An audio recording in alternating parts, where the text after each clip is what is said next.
New Zealand کے خلاف پی C B نے محمد عامر کو پاکستان ٹیم میں شامل کرنے کا واضح اعلان کر دیا، جس کے بعد آئی سی سی نے نوٹس جاری کر دیا ہے کہ ہمیں پتہ بھی نہیں ہے اور محمد عامر پاکستان ٹیم میں شامل ہو گیا ہے، یہ قانون کے خلاف ورزی ہے، لہٰذا محمد عامر کبھی بھی پاکستان ٹیم میں شامل نہیں ہو سکتا۔ ہاں، ایک شرط ہے، وہ اگر محمد عامر پوری کرے تب جا کے وہ کھیل سکتا ہے۔ وہ کون سی شرط ہے یہاں پر آپ کو وہ بتائیں گے۔ اس کے بعد محمد عامر کا آئی سی سی کو 2 ٹوک جواب بھی سنیے گا۔ اس سے پہلے ویڈیو کو لائک کریں، چینل کو سبسکرائب کر کے کامنٹس میں بتانا ہے کہ کیا محمد عامر کو آئی سی سی کھیلنے کا موقع دے گا یا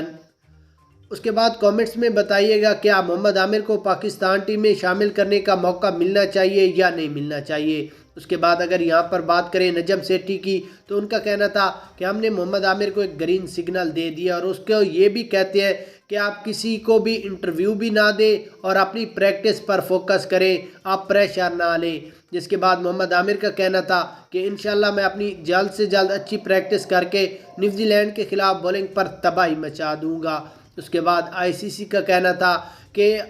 پاکستان کرکٹ بورڈ کو چاہیے تھا کہ وہ محمد عامر کی واپسی کے حوالے سے ہمیں کوئی بھی اطلاع دے تاکہ ہمارے نوٹس میں بھی جاری ہو کہ محمد عامر پاکستان ٹیم میں شامل ہونے جا رہا ہے، لہٰذا ہم روک تو نہیں سکتے، مگر پاکستان کرکٹ بورڈ نے یہ اچھا نہیں کیا، یہ قانون کے خلاف ورزی ہے۔